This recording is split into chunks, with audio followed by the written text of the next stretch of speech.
All right, everybody, we are set up and ready to go for our next run. And it just would not be a speed run marathon unless we had the speediest boy of them all. We've had a turnip boy, we've had a sack boy, but now we have to have a speedy boy. That's right. It's Speed himself, Sonic, run by the impeccable, the undeniable, the lovely Snowball. Snowball, take it away whenever you are ready. Alright, thank you very much. Hello everyone, my name is SnowballSMB, and this is going to be a run of Sonic Origins all boss rushes with Amy Rose. Sonic Origins is a big collection of the sort of classic Sonic games with Sonic 1, CD, 2, 3, and Knuckles, and also with the addition of the Sonic Origins Plus DLC, a bunch of Game Gear titles. Fortunately, those don't have boss rushes because that would make this category absurd. But these four main titles all have a bunch of different modes, one of which is a boss rush mode, where we pretty much fight all of the bosses from those games in quick succession with only 3 lives. And a bunch of these fights we don't have rings for, so a lot of these fights we have to do damageless. Sonic Origins Plus also added playable Amy Rose to these games, which is absolutely awesome, and she is a little boss destroyer. So she's going to be making quick work of Dr. Eggman today. So I am going to give a quick countdown, and then we are going to be heading off into our first boss rush, the one for Sonic the Hedgehog, the original game, in 5, 4, 3, 2, 1, go. So the first fight in Green Hill is honestly one of the hardest fights in the entire run, because it's actually pretty tight timing to get these hits on Eggman and sneak through the Wrecking Ball. I'm going to... Okay, try and take that safe and get clipped by the Wrecking Ball. The Wrecking Ball has an absolutely massive hitbox, so that really makes things very difficult when you have no rings and have to do this damageless. So let's try this again. If I end up getting... If I get sniped one more time, then I am going to press the restart option to just restart the boss rush. Fortunately, I don't have to do that, because if you restart, then your lives get reset to back up to 3. But if we restart anytime after the first fight, then we're going back to the first fight, and you don't really want to do that. Through... what is that zone called? Marble? It's been a while since I've actually played Sonic 1 out. The first 3 fights, or rather fights 2 and 3, are very, very fast. Now we've got the chase sequence on Labyrinth Zone. This fight we do have rings for, which is nice because there are a lot of hazards. There's spears in the walls, there are like fireballs that these gargoyle heads along the wall will fire at us. And also there's, of course, the rising water behind us that we have to, well, be out in front of by a decent amount, because being in the water slows us down, and also you run the risk of drowning, which is really not good. I did not get the second hit off of the start, which is unfortunate, because that is going to be slowing this down a bit. Eggman, come back here. Okay, I was able to get 2 there. I missed 1 cycle. I have no idea how many hits I actually have now. I've gotten so thrown off the cycle this fight. This is another one that's pretty easy. It's just tedious, and it does actually get a little bit tricky if you try to go fast. But now we have the final boss already of Sonic 1 from technically Final Zone, but let's be honest, this is Scrap Brain's boss. We have to hit Eggman 8 times in these pistons, dodge these energy bolts, and make sure that we're not putting Amy in a spot where she won't actually be able to hit Eggman, depending on which pistons will fire. I believe in the original Sonic 1 game, it is a set pattern in where Eggman will be each time, but in Origins that is not the case. It is random. So this fight, to get through efficiently, requires quick reaction time, as who knows where he's gonna pop up. But looking at the clock, this should be 1 hit left. Make the spin dash in, and away we go. Fun little fact about the way the in-game time tracks boss rush. For some reason, it doesn't actually factor in deaths. I don't know why, but yeah, that 249 was just from the second attempt on Egg Wrecker onward. But now we're moving on into Sonic CD. This game has some boss design. That's the first boss down. The second boss is a pinball machine that fortunately... Ooh, I messed up the spacing on that. Let's try and get back down here. There we go. There's a specific spot on that bumper where you will pretty much, if you launch Amy off of that spot, you'll pretty much just get right up to the bumper right below Eggman, and that is very ideal. Now for the... I don't actually know the zone names to CD. It's been so long since I've played Sonic CD in any way other than Boss Rush. I think that's Tidal Tempest. Amy's hammer allows for a very early hit on Eggman's Eggmobile. I don't know why I was blanking on Eggmobile. And the sort of hammer spin in the air is Amy's strongest trait for taking out bosses quickly. It pretty much... I don't know the exact amount that it increases her hitbox by, but it feels like it's at least doubled. Which means she can get hits in on things that, under most circumstances, you wouldn't be able to get a hit in on. Also, this boss was... yeah, that was more boss design.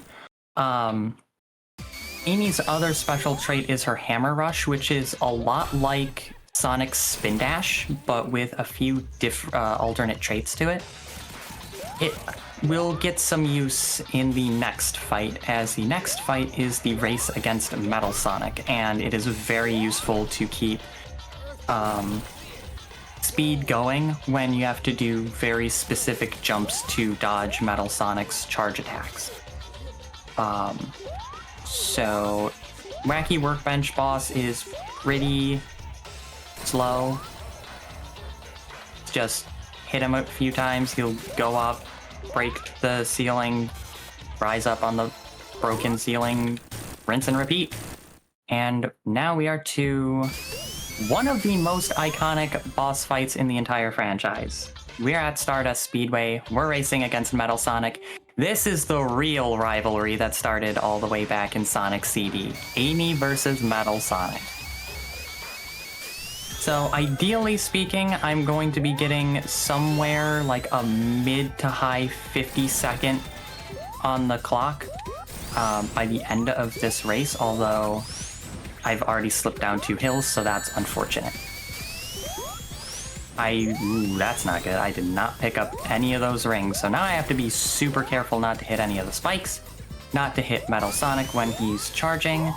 I'm going to play that safe because I do not trust Metal Sonic at all.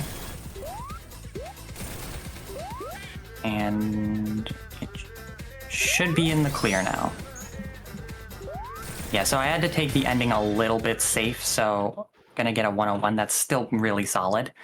I don't normally get hit in a way where I don't pick up any rings.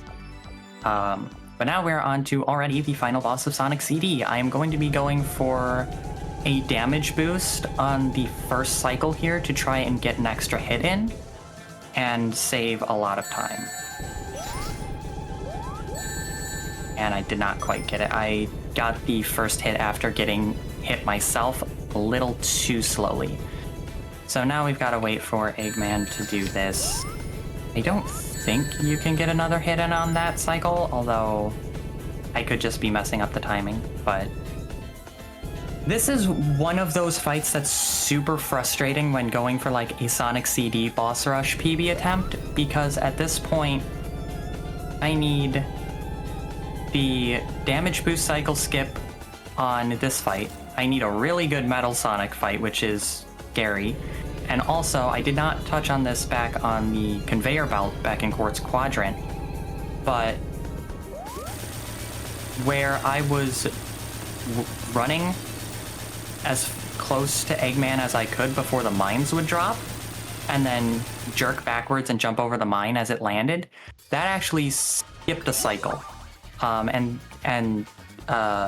made it so Eggman dropped, I think it's 5 mines instead of 6, and that saves a few seconds, and that would also be required in a PB attempt of Sonic CD. So Sonic CD is kind of brutal if you're going for like PBs, but it is honestly a really fun boss rush. But now we're in Sonic 2. This is definitely, in my opinion, the meanest boss rush out of the 4. Especially that first fight. Ideally, you get all 8 hits before he leaves the screen the second time, but I could tell he was playing for the win today, and I do not appreciate that. So, Chemical Plant, that's a real quick boss. This is another boss where Amy's absurd hitbox from her hammer spin becomes very apparent and very useful, because we don't actually have to wait for these arrows. Amy can just jump and spin her hammer, and it's great. Now we've got an annoying fight, which I feel like is very fitting for the casino level, because the casino levels, I feel like, are just designed to troll players, and do absolutely nothing else. So this is pretty much just go around the half pipe, jump off the half pipe, get hits. This is one of the funniest bosses in the game, because he can't actually do anything, and then Amy's just sitting in the lava perfectly okay after the fight is over. Like, she's completely unfazed.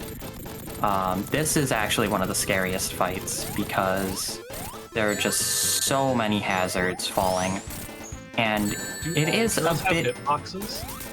Huh? Do all of those have hitboxes? The, is it stalactites that are from the ceiling? Those have hitboxes. The regular, just like, pebbles don't, which is very fortunate, because otherwise it would be terrifying. Like, even more so than it already is. But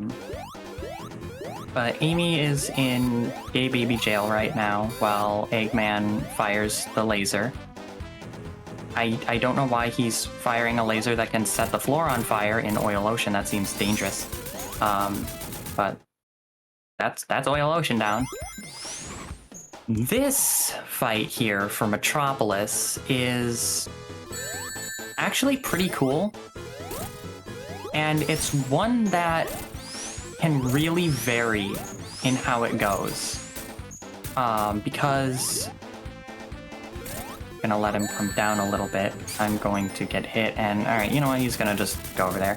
You can get the last hit on him while he's still up, while one of the balloons is still there, but each time you hit Eggman, I don't know if this is fact, but it feels like he drifts ever so slightly upwards, and eventually gets to a point where even Amy cannot hit him, unless she bounces off of one of the Eggman balloons. So, unfortunately, I did not get to show off that bit of a cheese strap. Also, shoutouts to the devs for putting rings in the boss rush for Death Egg, because if you're just playing Sonic 2, you get no rings for this. And it is terrifying, and okay, I did not mean to do the I didn't actually know that you could get the hammer rush going, because of how fast Amy's moving and how short that ceiling is, but now I need, I think it's 12 hits, and I already cannot get it on this cycle. Doing it from the front is really hard, But I always get hit by his jetpack whenever I try to get the zero cycle from the back, which is an annoyance. But that's okay. She's just not gonna spin dash. She's feeling jumpy today. 330 is a really good time on Sonic 2. Sonic 2,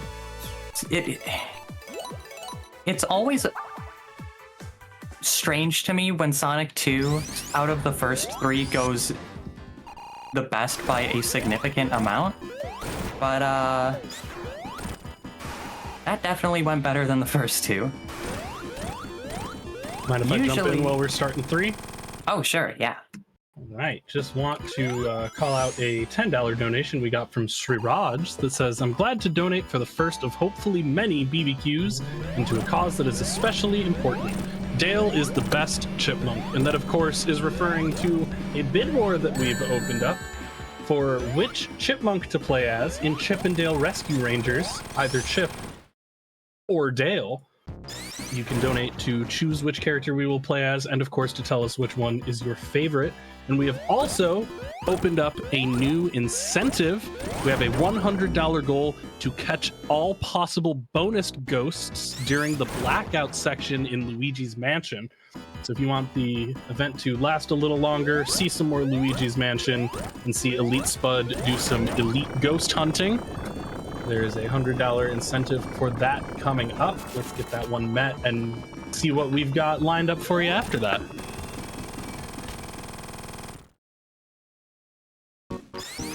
Shoutouts to Tails for sneaking that last hit in.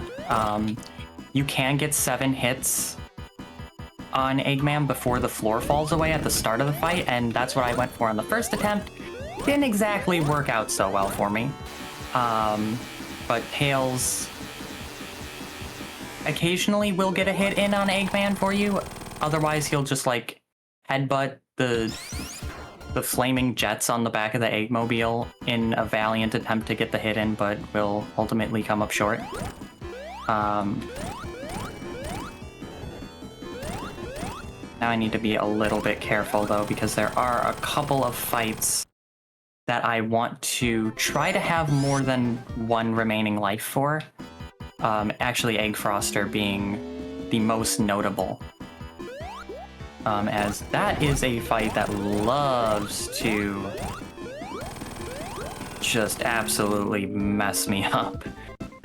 But now we've got 3 fights on one stage. We got Launch Base. Fortunately, we don't have to watch the super long cutscene of just drifting through the sky in the Eggmobile. They got rid of that, but did not get rid of the auto-scroller segment on Flying Battery before that boss that lasts 41 seconds. That'll be coming up soon. I don't know why that segment is there, but we've got big arms now. This fight could be fairly quick.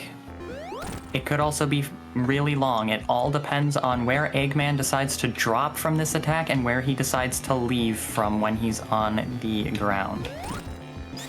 So that's a pretty good spot because I can get those 2 hits in fairly easily. That was the worst spot he could have left from. Thanks, Eggman.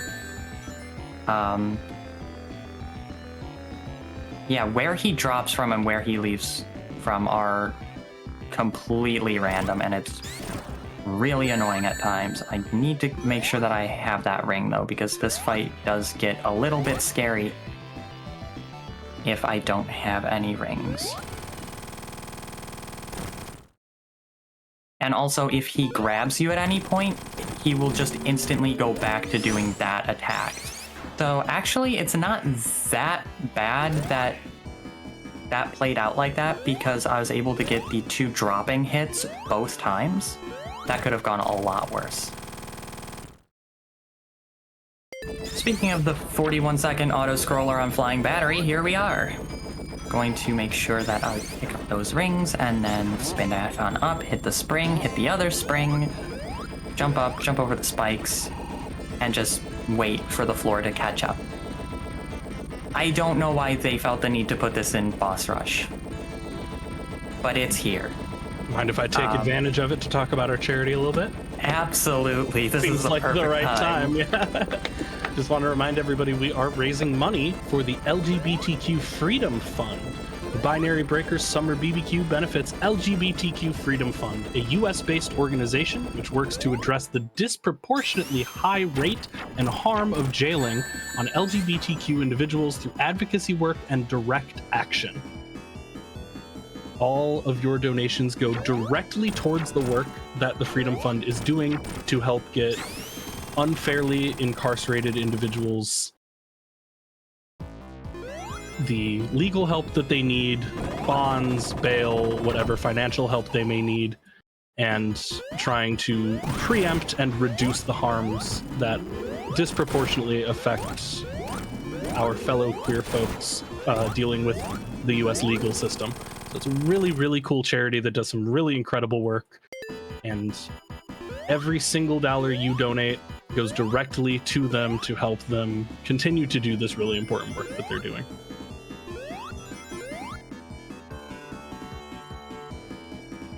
Alright, so we only have 2 bosses left, and this one is a minute 40 auto-scroller. Eggman is in this seemingly indestructible pod in the lava and will be firing mines at us while turning the lava into a slope. But what he did not plan for is that we can just jump over the mines and the mines will damage the pod he's in. The really funny thing about this fight is if you're playing just Sonic 3 and Knuckles regularly in this game and you've got, say, Hyper Amy, and she's in her hyper form, even Hyper Amy cannot damage this boss. Only the mines can. It seems sort of strange that Hyper Amy can't damage this boss, given the fact that she can throw an infinite amount of Pico Pico hammers in Eggman's face, and he just does not care on this fight. Yeah, this is... I always call this boss thrilling gameplay the boss fight. It can get a little bit dicey at times. If you get hit by any of the mines, it is possible with like that mine there or that one to ever so slightly mess up your jump placement and land right on the mine. If you take damage on this fight, it is somewhat difficult to pick up a ring and get back on the platform. So even though we have rings, it's still a fight that you don't want to really forget about because it is... It can sneak up on you. But now we've got the final boss of the run. This is going to be a 2-phase fight as the chase sequence is not part of the boss rush, so time is going to be on the 8th hit of the 2nd phase when Eggman is chasing after us, firing the Master Emerald laser at us. So this fight was a lot scarier when I was first starting out. This, I feel like, maybe more than any other boss fight in this game, is a big-time learner of a fight. Especially if you have no rings. If you're playing just through Sonic 3 and Knuckles, and you have any rings or elemental shields, after you defeat the boss at the end of Death Egg Act 2, you will keep those rings and elemental shields for your first attempt of Death Egg Finale. After that, you're out of luck. And that's time. GG's. Oh, that was a PB. Yeah, let's go. I think even if the death on Marble Garden Zone, so Egg Drillster Mark II, I think is what that boss is called. Even if that was factored in, I think that still would have been a S3 and K boss rush PB. I don't understand that boss rush timing-wise. I'm gonna just admit, that did not feel like that went well enough to PB. At times I just wonder if the game makes up numbers for that one, but I'll take it. I will gladly take it. Oh man, that was a fun run. I'm so glad that this was the run that I submitted that got in, because this is genuinely one of my favorite categories of anything that I run. Absolutely. Going to give... Yeah, I'm going to give a few quick shout-outs before signing off. Shout-outs to everyone on the Binary Breakers team for letting me run this in this event. This was so much fun, and I was looking so forward to this. all week. Shout outs to the classic Sonic speedrunning scene for just being really encouraging and super supportive. Shout outs to all of my friends on the Fast Pace Events staff team. They're all awesome. Shout outs to my fellow Amy Rose, Fanatic, Callie Macken. And shout outs also to the Super Monkey Ball Banana Era speedrunning community for putting in so much work on the recent release of Super Monkey Ball Banana Rumble. That game has been so much fun to grind alongside everyone. And I know that this is a Sonic run, but I really wanted to shout them out. So, shameless plug. You can find me on Twitch, YouTube, Twitter, pretty much anywhere. Blue Sky, Tumblr, all those places. At SnowballSMB. The SMB stands for Super Monkey Ball, of course. And I think that is everything from me. Thanks, Binary Breakers, once again for having me. This was so much fun. Thank you. Super entertaining run. Like I said, crazy fast pace. Just every time I was like, oh, we're going to have a second one. Oh, and the boss is dead. That's Sonic for you. One of the best kinds of speedruns, right? Yeah. All right, y'all. That is it for my time with all of you hosting for this event. But I will be hanging out in chat, of course, because we have got some phenomenal runs coming up. And don't worry, I know you might be sad and scared that I'm leaving after we've been together for a couple hours now, but I'm leaving you in arguably the most capable hands that one can find. The hands of a tea tree. Friend, host, connoisseur of fine hosting, you know, other nice stuff about Tea Tree. Tea Tree's the best. We're gonna head on over to another break, show you some of the incredible interstitials that our community's made for this event. And when you get back, you'll be hanging out with Tree.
Hey friends, just want to make sure you've gotten enough to eat, gotten some drinks. I mean, we're gonna keep grilling all night long, but you are now in my hands. My name is the Tea Tree, and it is so fantastic to have you here as we are raising money for the LGBTQ Freedom Foundation, a Freedom Fund, excuse me.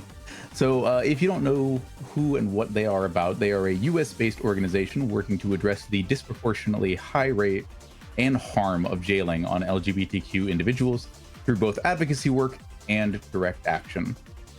They pay immigration bonds in every US state and pretrial bail in Florida. Thank you, Florida. Focusing on LGBTQ individuals. In detention, an individual is at risk of violence, losing employment, losing custody of children, and housing insecurity. Suicides in jail tend to occur within the first week of incarceration. And while those with means are released from confinement, those in poverty face only injurious choices, like just being stuck there at risk of all the things that I just said, or accepting deportation, or even a guilty plea to get out of jail and try to get it on with their lives. So by paying bonds with their help, people are able to preempt these harms. So we thank you so much for the $750 raised so far for the LGBTQ Freedom Fund, and just for you being you and being here with us. It is amazing, and we are so grateful.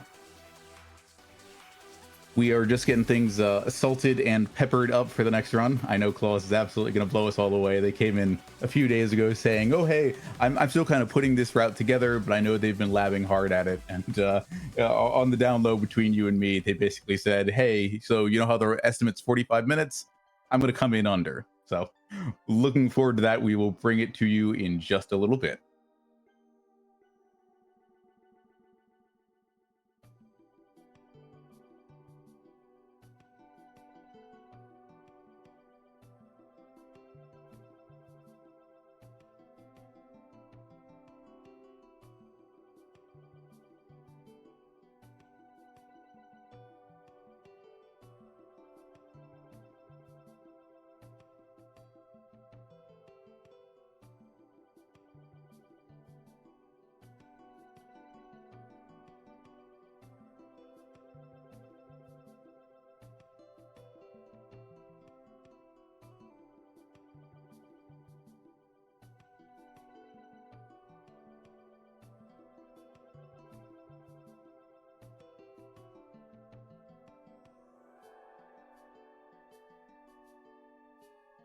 Oh, I'm so happy to have the opportunity to read this donation that just came in.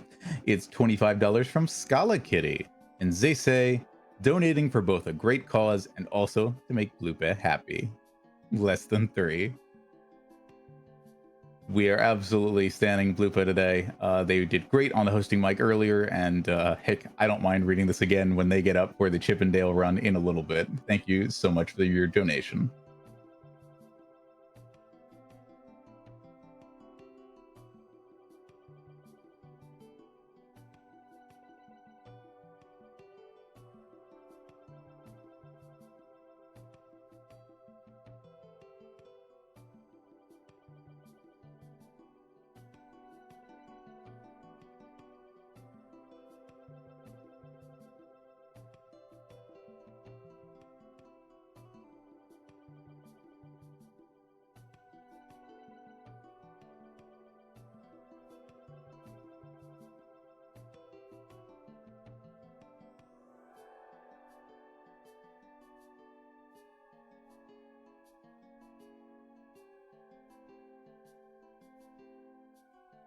Also, just want to let everybody know that our next open incentive is for catching all ghosts during the blackout in Luigi's Mansion. So if you're the kind of gamer who likes to see speedrunners push to their limits, see exactly what our runner Elite Spud can do during Luigi's Mansion later on, we are looking for $100 to get that goal met. You can do that by going over and typing !donate in the chat to learn more and get pointed in the direction of the place where you can make your donations. When you do that, don't forget, after entering in the amount that you are able to donate, to use the add incentive button near the bottom of the screen. You're going to get a little pop-out menu that says, hey, here's what's open right now, and you can take your donation and cut it up into pieces to donate any way you see fit to change bid wars, incentives, and kind of change the course of the marathon. So thank you very much for whatever you are able to give. it goes a tremendous way to a great cause.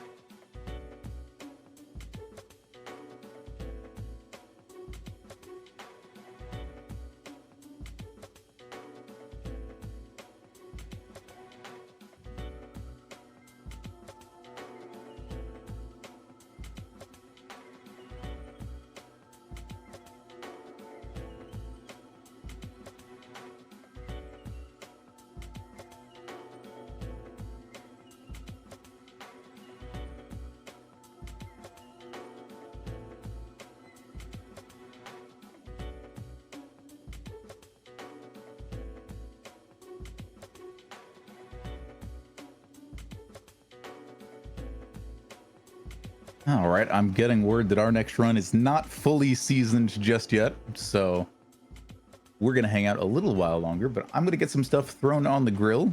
If you want to let me know what you want, you can either put it in chat or you can put it in a donation if you particularly feel like you want to help remunerate for some ingredients. But no, it's all for the cause. You know, we're here running in support of the LGBTQ Freedom Fund.